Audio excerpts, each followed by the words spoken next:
பெற்றோர்கள் அனைவருக்கும் வணக்கம். குட்டீஸ் தமிழ் வகுப்பு சார்பாக அனைவரையும் வரவேற்கிறேன். என்னுடைய பெயர் ஜமுனா. நான் கடந்த 8, 9 வருடங்களாக சிபிஎஸ்இ பள்ளியில தமிழ் ஆசிரியரா பணிபுரிஞ்சுட்டு இருக்கிறேன். இந்த குட்டீஸ் தமிழ் வகுப்பு தொடங்கினதுக்கு காரணமே, குழந்தைங்கள படிப்படியா தமிழ் எளிமையாகவும், அதேபோல அ எளிமையாக மட்டும் இல்லாம ஒரு கதை வடிவிலயும், ஒரு ஒரு கற்றல் வடிவிலயும் ஈஸியா எப்படி அவங்கள புரிய வைக்கிறது? விளையாட்டு போக்குல அவங்கள எப்படி படிக்க வைக்கிறது? ஒரு ஆசையா எப்படி அவங்கள தூண்டுறது? இப்ப மத்த சப்ஜெக்ட்லாம் எப்படி அவங்க படிக்கிறாங்களோ, அதே மாதிரி தமிழை எப்படி ஆசையா படிக்கிறது? அப்படின்றதுக்காக தான் இந்த சேனல் நம்ம உருவாக்கியிருக்கோம். பெற்றோர்களாகிய நீங்க குழந்தைங்கள தமிழ் படிக்க வைக்கிறதுல இப்ப ரொம்ப ஒரு சிரமமா இருக்கு. இப்ப நாங்களே வகுப்பறையில பார்த்தோம் அப்படின்னா, மற்ற எல்லா பாடங்களும் ஆங்கிலத்துல படிக்கிறாங்க. தமிழ் மட்டும் ஒரு தனி மொழியா இருக்கு. அத கற்றல் அவங்களுக்கு ரொம்ப கடினமா இருக்கு. இன்றைய காலகட்டத்துல ரொம்ப கடினமா இருக்கு. பெற்றோர்களாகிய உங்களுக்கும் அது எப்படி கொண்டு போய் குழந்தைக்கு சேர்க்கிறது? பெற்றோர்கள் சொன்னா இப்ப எந்த குழந்தைங்களும் கேட்கிறதா இல்ல. எல்லாருமே ஒரு ஆசிரியர் சொன்னா தான் கேட்கிறதுன்ற நிலைமைக்கு குழந்தைங்க வந்துட்டாங்க. அ சோ இப்ப குழந்தைங்கள எப்படி தமிழ் கற்றுக் கொடுக்கிறது அப்படின்றது இந்த வீடியோ மூலமா நாங்க டெய்லி சொல்லி தர போறேன் நானு. அதாவது ஒரு சின்ன சின்ன படிக்கட்டு மாதிரி ஒவ்வொரு எழுத்துக்கள் டெய்லி ஒரு 4, 4 எழுத்துக்கள் குழந்தைக்கு சொல்லிக் குடுத்தோம் அப்படின்னா அவனுக்கு ஈஸியா அது புரியும். மொத்தமா நம்ம டம்ப் பண்ணாம டெய்லி ஒரு 4 எழுத்துக்கள், அடுத்து ஒரு 4 அது ஒரு கதை வடிவில அப்படின்னு கொஞ்சம் கொஞ்சமா அவனுக்கு சொல்லிக் குடுக்கும்போது அவனுக்கு ரொம்ப ஆசையாவும், உங்களோட துணை இல்லாம அவனே ஈஸியா படிக்கிறதுக்கும் இந்த வீடியோ உங்களுக்கு ரொம்பவுமே பயன்படக்கூடியதா இருக்கும்னு நான் நம்புறேன்.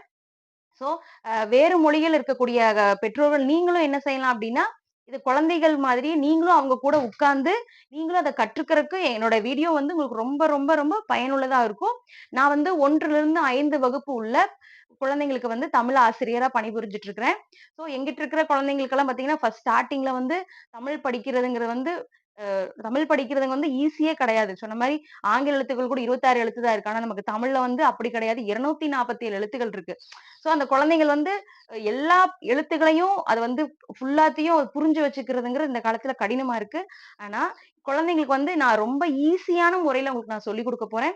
சோ பெற்றோர் நீங்கள் அவங்களுக்கு உறுதுணையா இருக்கணும். கூட இருந்து அவங்களுக்கு உதவி செய்யணும். பக்கத்துல நீங்க உட்கார்ந்தா போதும். அவங்க எப்படி படிக்கிறாங்க அப்படின்னு அத ஃபாலோ அப் மட்டும் நீங்க பண்ணா போதும். அவங்கள பின்தொடர்ந்தா போதும். எப்படி அத கற்றுக்கிறாங்க? அது எப்படி பயன்படுத்துறாங்க? கற்றல் வேற, அத பயன்படுத்துறது வேற. நம்ம படிச்சு மட்டும் விட்டுட்டோம், வாழ்க்கைக்கு பயன்படுத்தலைங்கிறதுனா அது வேஸ்ட். நம்ம தமிழ் படிக்கிறோம் அப்படின்னா, செய்தித்தாள்ல வரக்கூடியதையும் படிக்கணும். வெளியில பயணம் செய்யும்போது அந்த பஸ்ல எழுதியிருக்கிறது, போஸ்டர்ல எழுதியிருக்கிறது, அது எல்லாத்தையுமே கத்துக்கணும், வாசிக்க தெரியணும், எழுத்து பிழை இல்லாம எழுத தெரியணும். சில பசங்க பேசுறது ஈஸியா பேசிருவாங்க. ஆனா எழுதும்போது பார்த்தீங்கன்னா, நெறைய பிழைகள் இருக்கும். அந்த பிழைகளை எல்லாம் எப்படி அவங்க ஓவர் கம் பண்ணி வரணும் அப்படின்றதையும் பார்த்தீங்கன்னா, உங்க குழந்தைங்களுக்கு நான் படிப்படியா நான் சொல்லிக் குடுப்பேன். சோ நீங்க எனக்கு உறுதுணையா இருங்க. டெய்லி நான் குடுக்குற வீடியோஸ் எல்லாமே அந்த குழந்தைங்களுக்கு பக்கத்துல இருந்து, டெய்லி ஒரு 10 நிமிஷம், நெறையலாம் வேணாம். ஒரு 10 நிமிஷம் அவங்க கூடயே இருந்து, அவங்க எப்படி படிக்கிறாங்க? அது எப்படி எழுதுறாங்க? இது எப்படி வாசிக்கிறாங்க? உச்சரிப்பு.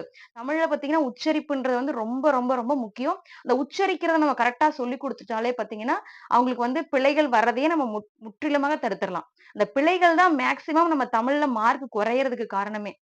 சோ, அதனால அதையும் தவிர்க்கிறதுக்கு நம்ம அடிப்படை தமிழ் உயிரெழுத்துகள், மெய்யெழுத்துகள், அதனுடைய வரிசை, அப்புறம் ஓரெழுத்து, ஈரெழுத்து, மூன்றெழுத்து, அப்புறம் இலக்கணம் அப்படின்னு படிப்படியா 1ஆம் வகுப்பிலிருந்து 1ஆம் வகுப்பு கூட வேண்டாம். எல்கேஜில இருந்தே இப்ப எல்லாமே தமிழ் எழுத்துக்கள் படிக்கிறாங்க.